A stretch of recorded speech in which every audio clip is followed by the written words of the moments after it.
장면이 좋았어요. 안 보셨어요? 그 가슴이 쿵쿵쿵 뛰었어요. 목소리가 사람의 피를 흔드는 뭐가 있는 것 같아요. 거기다가 우리나라가 가지고 있는 사물놀이라는 것하고 아까 보면 드럼하고 심벌조 같은 게 들어가잖아요. 이미 우리가 들어야 될 얘기를 다 보여준 것 같아서 정말 좋았었고요. 그리고 홍 교수님 얘기도, 홍 교수님 개인적으로도 몇 번 뵀어요. 서울대학교에 자유전공학부라는 걸 만드셨어요. 몇 분의 교수님들이. 그래서 말하자면 몸으로 실천하시는 거죠. 그 문과, 이과 여러 분야의 교수님들이 자유전공학부인 거죠. 그걸 만들어가지고 신입생들한테 창의력을 가르치겠다고 하시는 분이세요. 근데 오늘 해주신 말씀이 뭐 다 아닌가요? 사실 그 슈레딩거, 문트, 그리고 백남준 이 모든 사람들이 정통적인 오소독스한 무엇을 추구했던 것이 아니라 그들이 가지고 있던 주변의 것들을 활용을 해서 남이 가지 않았던 걸 갖다. 그게 스티브 잡스가 말했던 저기 점들의 연결 아닌가요? 그래서 이게 다 해주신 것 같은 생각이 드는데 마이크 괜찮은가요? 다 해주신 것 같은데 제가 무슨 얘기 하나요? 더군다나 저는 광고하는 사람인데 광고는 비교육적인 건데 일단 그죠? 어느 광고인의 아들이 저기 TV를 보면서 그랬대요. 아빠 저거 광고야? 거짓말이야? 그랬대요. 그러면 정말이야? 진짜야? 광고야? 그랬대요. 그러니까 진짜야? 거짓말이야가 대신에 진짜야? 광고야가 된 거죠. 비교육적이거든요. 제가 96년도에 이등은 아무도 기억하지 않는다는 카피를 썼어요. 그러고 나서 사회에 아주 엄청난 욕을 먹었습니다. 이런 광고가 사회에 폐륜을 만든다. 이런 비교육적인 사람이 교육의 자리에서 무슨 얘기를 해야 될지 모르겠습니다. 제가 말씀을 드린다면 아마도 아까 보셨던 공연 그리고 홍 교수님이 말씀하셨던 것에 대한 각주 정도가 되지 않을까 싶습니다. 어찌됐건 그래도 여기 섰으니까 춤도 못 추고 노래도 못하니 말씀을 드리겠습니다. 언젠가 전시를 할 때 제가 썼던 글입니다. 길이 낭만적인 건 저쪽 끝에 무엇이 있을지 모를 때다. 저만 느끼는 건가요? 여행을 가보면요. 저기 가면 뭐 있어? 저거 넘어가면 약국이 있어. 저거 넘어가면 바다야를 다 알 때는요. 그에 대한 낭만이 생기질 않아요. 그리고 그 길을 가고 싶은 마음이 별로 생기질 않더라고요. 저는요. 근데 이제 여행을 갔다 집에 오는 길에 어디 잠깐 쉬었다. 산길이 이렇게 나 있다. 야, 저기 넘어가면 뭐가 있을까를 생각하면 뭐가 있을 것 같아요.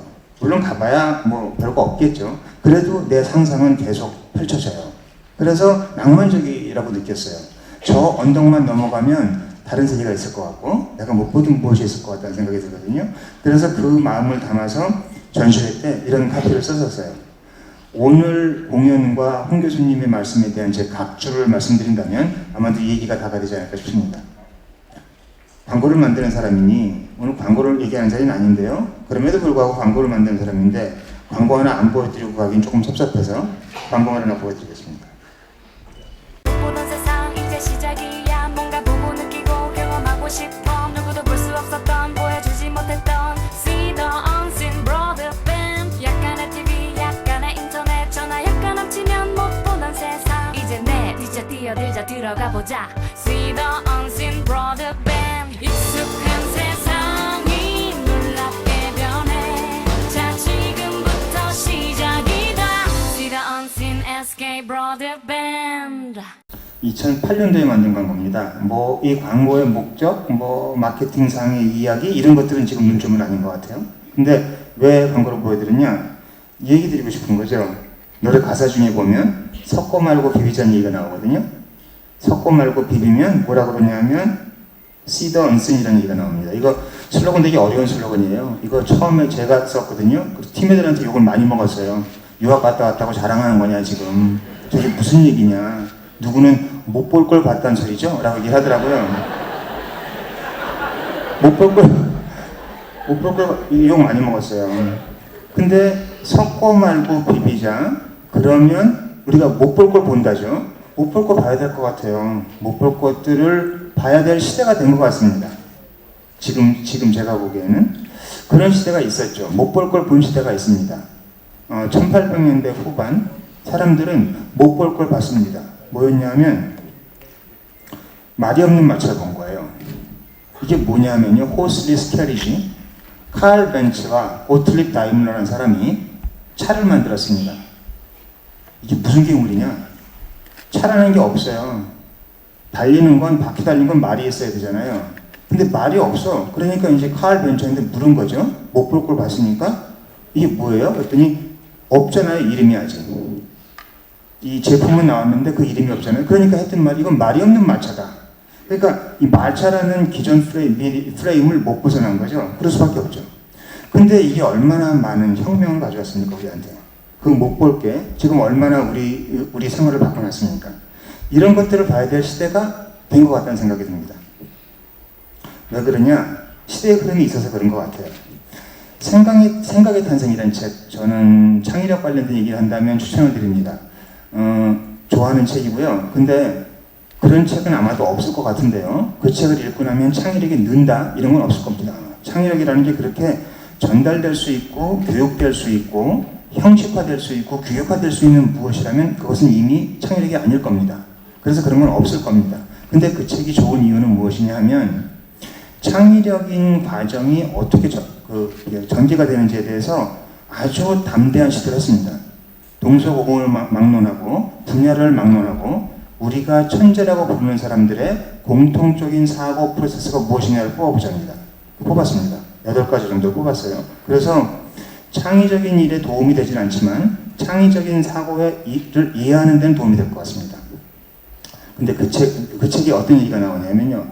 요즘 대학 교육, 요즘 교육은 창의적인 사람들을 만드는데 도움을 주지 못하고 있다라고 얘기를 합니다. 그러면서 한마디로 얘기를 하는 게 뭐냐면 쉽게 얘기하면 이거죠. 지금 대학들은 문과, 이과 나눠져 있죠. 그죠? 누구는 문과를 가고 누구는 이과를 가죠. 거기에 대해서 루트번스타인 부부죠. 이게 루트번스타인 부부가 쓴 사람입니다. 저자입니다. 그 사람이 한 말인지 누구의 인용인지는 제가 정확치 않습니다. 이런 얘기를 했습니다. 각 대학들은 필요한 재료의 절반만을 사용하는 요리법을 고집하고 있다. 조금 이따 이제 최현석 셰프가 요리를 보여드릴 텐데 요리를 하려면요 있는 자료를 다 써야 될 거 아니겠어요. 후추도 써야 되고 소금도 써야 되고 뭐도 써야 되고 뭐도 써야 되고 근데 이렇게 된 거죠. 자, 너는 문과니까 재료 여기만 써. 넌 이과니까 재료 이것만 써라고 나눠버린 겁니다. 그리고 맛있는 요리를 만들려고 했다라는 거죠. 이게 지금의 대학이라는 거죠. 이게 생각의 탄생에 나오는 구절인데 아주 공감을 했습니다. 그런 것 같습니다. 그리고 생각을 해봤죠. 왜 그럼 이렇게 됐을까? 사람들이 바보가 아닐 텐데 왜 이렇게 됐을까? 이유를 찾은 게 어디냐 하면 찰리 채플린입니다. 찰리 채플린의 모던 타임스라는 영화 아마 보신 분들 많으실 겁니다. 거기 보면 그 어떤 유명한 장면이 있냐면 이 찰리 채플린은 이 영화에서요 이 나사만 돌리는 사람이에요. 하루 종일 나사를 돌려야 됩니다. 그 분업이 되어 있잖아요. 그래서 자동차를 만드는데 나사만 돌리는 거죠. 그래서 나사를 돌리다 이렇게 4시간을 돌리다 보면 밥 먹으면서 들고 있는 거죠. 그리고 앞에 어떤 여자가 지나가는데 치마에 버튼이 있으니까 또 돌리는 거죠. 이런 웃기는 장면들이 나와요. 이게 이유인 것 같습니다. 무슨 얘기냐? 포디즘이란 말이 있습니다. 포드란 사람은 칼 벤츠와 마찬가지로 우리한테 스티브 잡스도 마찬가지죠. 우리한테 혁명적인 변화를 가져온 사람입니다. 분업을 만든 거죠.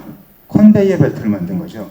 저 개인적으로는 미국의 프래그마티즘을 상징하는 것이 맥도날드와 포드와 청바지다라고 얘기를 합니다. 이게 프래그마티즘입니다. 뭐가 더 효율적이냐 실용적이냐를 봤을 때 이 분업은 매우 좋습니다. 그 전까지는 차를 아무리 열심히 만들어도 예를 들어서 한 달에 10대를 못 만들었는데 포디즘이 나온 이후에 그 다음에 1000대를 만들어 수 있게 된 거죠. 너는 나사만 돌려, 넌 바퀴만 만들어, 넌 조립만 해, 넌 칠만 해. 이걸 다 나눈 거란 말이에요. 그러니까 확 빨라진 거죠. 이게 분업의 미덕입니다.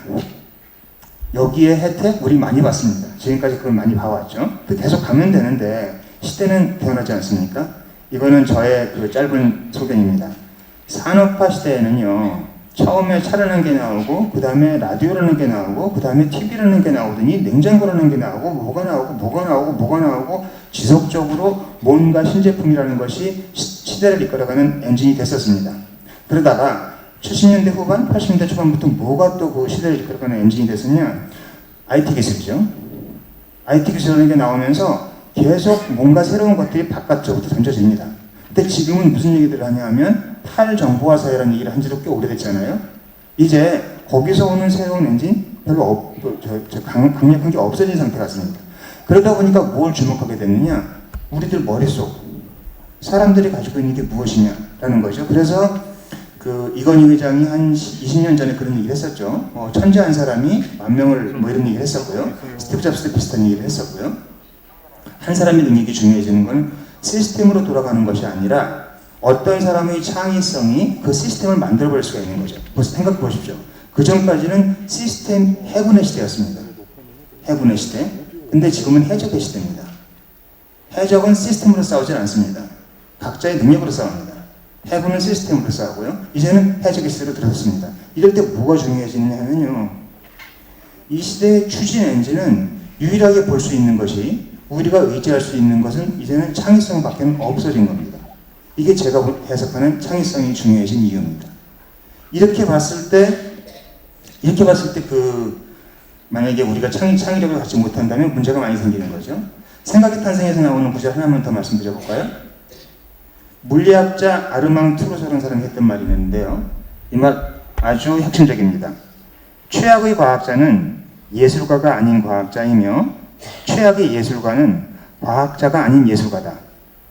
과학을 잘하려면 예술을 이해해야 되고 예술을 잘하려면 과학을 이해해야 한다. 그게 조금 아까 홍 교수님이 말씀하신 분트 아닌가요? 그런 것 같습니다. 제가 아주 감명 깊게 읽은 책이 보면 대충 한 분야의 전문가가 쓴 책들은 아닙니다. 왜냐하면 제가 학자가 아니기 때문에 제가 만약에 물리학자라면 물리학이 깊이 들어가야겠죠. 근데 그런 게 아니다 보니까 저는 말하자면 그냥 시정잡기 아닙니까? 그러다 보니까 뭔가 하나 깊이 들어가는 것들을 볼 일이 없습니다. 어떤 것들이 재밌게 보였냐면 현대 물리학과 동양사상이라는 책이 있습니다. 프리조프 카프라라는 사람이 쓴 책인데 어떤 부분이 좋았냐? 현대 물리학과, 그 다음에 현상학과, 그 다음에 그 미스티시즘이라고 합니다. 서양에서는 동양 철학을 아까 슈레딩거가 동양 힌두를 공부했다고 했는데요. 그 힌두를 뭐라고 그러냐면 미스티시즘이라고 합니다. 왜 미스티시즘이냐? 설명이 되질 않거든요. 서양은 설명되지 않는 걸 용납하지 않습니다. 근데 동양은 설명되지 않는 것을 그대로 두거든요. 그러니까 미스티시즘이라고 하는데 그 미스티시즘과의 공통 분모를 찾아낸 것이 현대 물리학과 동양사상이라는 책입니다. 또 한 가지 책은 The Spell of the Sensuous. 저는 누군가 이 책을 번역해 주셨으면 좋겠습니다. 책 정말 좋습니다. 누가 썼느냐? 매지가라는 사람입니다. 뭘 전공했느냐? 학부에서 물리학을 전공했고요. 대학원에서 철학을 전공했습니다. 학부에서는 양자 물리학을 전공하고 그게 재미있어서 파고 들어가다 보니까 대학원 가가지고 현상학을 공부를 했습니다. 양자 물리학과 현상학이 같이 가거든요. 이제 양자 물리학을 철학적으로 서포트하는 게 현상학이고 현상학을 물리적으로 입증하는 게 양자 물리학이다. 이런 얘기들까지 했으면 같이 가거든요. 이 두 개를 같이 공부한 사람이 쓴 책입니다. 이런 것들이 저한테는 충격적이었습니다. 한 분야를 깊이 들어가서 나오는 것들이 저한테 충격적인 예는 없습니다. 물론 제 직업 때문에 그런 게 있겠지만 말씀드린 것처럼 시대의 흐름이 이렇게 가고 있다 보니까 이쪽 방향을 보지 않으면 우리가 의지할 데가 없어진 거죠. 얼마 전에 니코스 카찬차키스 전집을 읽고 있습니다. 전집을 30권이더라고요. 워낙 좋아하는 작가라서 사실은 시민들 대상으로 그리스인 졸업학 강독을 했는데 출판사가 고맙다고 전집을 보내줬어요. 어찌나 고마운지. 그래서 지금 읽고 있습니다. 근데 카찬차키스는요, 제가 보기에는 기행문이 좋습니다. 기행문들이 다 좋더라고요. 근데 영국 기행이라는 책을 읽었는데 여기 어떤 얘기가 나오냐면 카찬차키스가 영국을 무척 좋아합니다. 좀 심하다 싶을 정도로 좋아하는 사람이긴 하죠. 근데 영국에 대한 평을 하면서 영국이 말하자면 지금의 사는 모습에서 가장 핵심적으로 그린 사람들 아닙니까? 앵글로색슨. 이 사람들에 대해서 얘기를 하면서 이렇게 얘기를 합니다. 영국의 힘은 이튼과 옥스퍼드와 케임브리지에서 나왔다. 여기에 아니라고 이해하실 분은 안 계실 것 같습니다. 그래서 옥스퍼드와 케임브리지를 갑니다. 옥스퍼드와 케임브리지를 가서 하는 얘기가 뭐냐면요. 거기 한 두 패러그래프에 나눠서 옥스퍼드 케임브리지가 어떻게 가르치는지를 얘기를 합니다. 3년 동안 전공이 없습니다. 3년 동안 교양만 가르칩니다. 그리고 나면 네가 의사 되려면 의사 돼. 법관 되려면 법대 가. 라고 얘기를 합니다. 그 3년 동안 가르치는 것은 사람에 대한 것들을 가르칩니다. 그래서 이 사람이 무슨 얘기를 했냐면요. 그들이 받는 것은 졸업장이 아니다. 그들이 받는 것은 Certificate of Human. 말하자면 인간 증명서라고 봐야 되겠죠. 인간이 증명서를 받는 거라는 얘기를 합니다. 이 또 비슷한 현상이 또 어디서 있냐면요. 콜롬비아 대학이 그렇습니다. 우연치 않게 미국 콜롬비아 대학이 입문하게 되게 센 데로 유명한데 콜롬비아 대학에서 하는 그 포럼을 봤었습니다. 이 사람들이 하는 말이 자기네는 1905년으로 제가 기억을 합니다. 1905년도에 교양학부를 만들었다. 그리고 전 세계 많은 대학들이 우리를 따라오기도 하고 누구는 뭐 변형을 시키기도 했었다. 근데 하다 보니까 이제 분업화 시대에 들어간 거죠. 4년밖에 없는데 교양 2년 배우고 나면 물리학을 덜 배우잖아. 4년밖에 없는데 교양 2년하고는 법학을 모르잖아. 이러면서 다 잘라내는 거죠. 근데 콜롬비아는 우리는 한 번도 그걸 포기한 적이 없다라고 얘기를 합니다. 그래서 8가지 필수 과목을 2년 동안 가르칩니다. 전공이 없습니다. 3학년 때 전공을 정합니다. 그럼 2년을 지금 우리나라 기준으로 보면 허비하는 겁니다. 우리나라는 지금 대학교를 잘 가기 위해서 음악 시간을 자른다고 들었습니다. 미술 시간을 줄인다고 들었습니다. 수학에 집중한다고 들었습니다. 이렇게 봤을 때 2년을 허비하는 겁니다. 콜롬비아에 있는 8개 필수 과목 중에요. 문과 쪽으로 가면요. 이과 쪽 과목 2개가 있고요. 문사철, 그러니까 고대 문사철, 현대 문사철, 비영어권 문사철. 그럼 5개죠. 그 다음에 라이팅이 있습니다. 이 라이팅은 중요하니까요. 라이팅 하나, 그 다음에 하나가 뭐냐? 음악이고요. 하나가 미술입니다. 이 사람들 수업이 메트로폴리탄에서 진행되는 이유가 여기 있습니다. 이렇게 섞어놓지 않으면 그들은 나가서 창의적인 사람이 될 수가 없습니다. 말하자면, 정리를 하자면, Certificate of Human이라고 봤을 때 제대로 된 사람이 되기 위해서 필요한 것이 전 분야를 다 배우는 것이고요. 그 다음에 이 사람이 능력을 발휘하기 위해서 필요한 것이 전 분야를 다 배우는 겁니다. 이거를 우리는 지금까지 하지 못했던 것이 알게 모르게 산업화 시대에 왔던 말하자면 타성? 그 타성으로 밀려가고 있는 게 아닌가? 그런 생각이 듭니다. 그래서 섞어 말고 비비자는 거죠. 그래야 못 볼 걸 볼 수 있다. 여기까지는 쉽습니다. 쉽나요? 쉬운지 모르겠습니다. 근데 그럼 어떻게 해야 되니가 어렵습니다. 이게 쉽지가 않아요. 왜 쉽지가 않은가 하면요. 무서워서 그렇거든요. 무섭습니다. 뭐가 될지 모르고요. 아까 말씀드렸잖아요. 수학만 잘하면 예를 들어서 중요 과목만 잘하면 어떤 대학에 갈 수 있다는 건 다 봤잖아요. 선배들을 통해서 10년, 20년 동안 봤거든요. 근데 뭔가 그렇지 않은 것을 해놨을 때 다른 결과가 나온 건 못 봤거든요. 그러니까 두려운 겁니다. 이게 저쪽 끝에 무엇이있는지 모르는 거죠. 저는 광고회사는 교육이랑은 다릅니다. 교육은 원칙의 게임을 한다면 광고는 변칙의 게임을 합니다. 어제 내가 썼던 크리에이티브는 어제 내린 눈입니다. 이미 녹았습니다. 오늘 쓸 수 없습니다. 그리고 내가 그걸 다시 쓰는 순간에 내 크리에이티브는 더 이상 사람들의 주목을 받지 못합니다. 늘 새로운 걸 들고 나와야 됩니다. 그래서 그런 건 있을 겁니다. 근데 저도 두렵죠. 한번 제가 판단을 잘못하면 100억이 날아갈 텐데 두렵습니다. 근데요, 회의를 하면서 이렇게 되면 대충 감이 잡히네요 라고 어떤 감독, 저랑 일하는 감독이 얘기하면 불안합니다.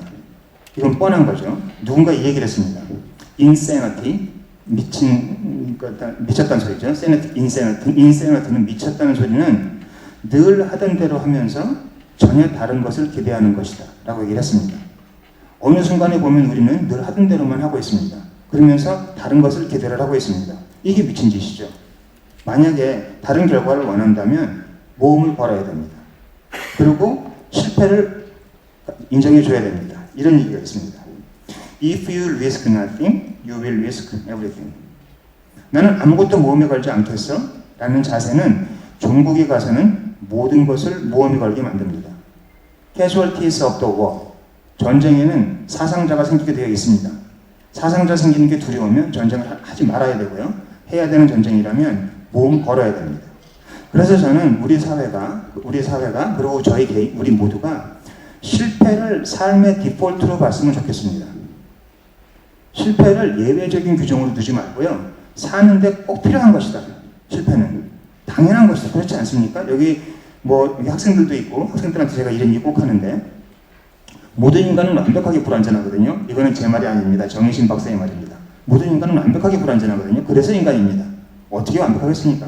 그러니 실패를 두려워하지 말고 하면 이게 사는 거다. 그 병가지 상사라고 얘기하지 않습니까? 손자병에서 나온다고 하는데 그래서 실패하는 것을 받아들일 준비가 되어 있어야 되는 거 아닌가 생각이 듭니다. 이걸 가지고 있지 않다면 저는 컨버전스 융합 이런 건 일어날 것 같지 않습니다. 융합은요, 아까 홍 교수님 말씀처럼 안 가던 길을 가서 나온 거거든요. 다. 백남준 보십시오. 슈레딩거 보십시오. 아까 군트 보십시오. 모든 사람들 보면 안 보던 것을 안 가던 길을 가서 나온 거거든요. 그렇게 본다면 좀 우리가 진짜 진정으로 두려워야 할 것은 보이는 결과죠. 익숙함을 두려워해야 될 것 같습니다. 그 니코스 카찬차키스가 다시 그 얘기를 했죠. 나에게 두려웠던 것은 낯선 것이 아니다. 익숙한 것이다. 이 말 무서운 말입니다. 우리는 낯선 것을 두려워합니다. 익숙한 것을 편안해하고, 근데 우리가 지금 진정으로 추구해야 할 것은 낯선 것입니다. 카찬차키스 얘기가 나온 김에 한 가지만 더 말씀드릴까요? 크레타 명언 중에 이런 게 있다고 합니다. 네가 성공했던 곳을 떠나라. 네가 실패했던 곳에 머물러라. 이거 정말 쉽지 않습니다. 근데 창의적인 무엇을 만들려면 성공한 건 놔야 되고요. 됐어 그럼 다른 사람 하세요. 그리고 다시 떠나야 됩니다. 이렇게 하려면 뭐가 있어야 되느냐? 실패에 대한 어떤 그 받아들이는 자세 이런 것들이 꼭 필요하지 않나 생각이 듭니다. 교육은 제가 보기에 교육은 이런 거에 방점을 찍어주고 아주 마음대로 도전을 할 수 있게 만들어주고 그리고 자기가 가지고 있는 장점을 극대화시켜주고 우리는 지금 보면 정을 바깥에 찍어놓는 것 같습니다. 모 대학, 모 기업, 누구, 엄친아 이런 사람들한테 점을 찍어놓고요. 그 점에 맞추라고 우리들을 이제 몰아붙이고 있는 것 같다는 생각이 듭니다. 근데 아까 자꾸 말씀드렸잖아요. 슈레딩거라는 사람은요. 제가 잘 모릅니다. 아까 잠깐 들었습니다만 자기가 가지고 있는 자기 눈앞에 점을 놓지 않은 거잖아요. 그런 것들을 갖지 않으면 새로운 조합은 일어나지 않습니다. 제가 회사를 옮길 때 저희 그 직장에 있던 후배들이 제가 회사를 왜 옮기는지에 대해서 이해를 하는 후배들이죠. 저는 그 회사를 왜 옮겼냐 하면요. 17년 동안 근무를 하면서 좋은 회사입니다. 그 회사도. 좋은 회사고 저한테도 잘해줬고요. 근데 물론 여러 가지 변수가 있었지만 그 중에 한 가지가 뭐였냐면 소파가 너무 편안했습니다. 내가 빠진다는 생각이 들었습니다. 이 소파에 3년만 더 앉아 있으면 못 일어날 것 같다는 생각이 들었습니다. 그래서 나갔거든요. 그리고 다른 조합을 찾았습니다. 그래서 그걸 한 후배들이 써줬던 말이 이겁니다. 떠나라 낯선 곳으로 그대 하루하루의 낡은 반복으로부터. 이건 고은 선생의 절창입니다. 지금 우리에게 필요한 것은 낯선 곳을 향하는 의지가 아닌가 싶습니다. 그리고 물론 위험하고 다칠 겁니다. 절벽일지도 모르고 하겠지만 그 절벽에서 다치고 하는 게 내 삶의 디폴트라고 받아들이기만 한다면 우리는 낭만을 만날 수 있을 겁니다. 왜냐하면 우리가 가고자 하는 저쪽 끝에 그런 데에만 낭만이 존재하기 때문입니다.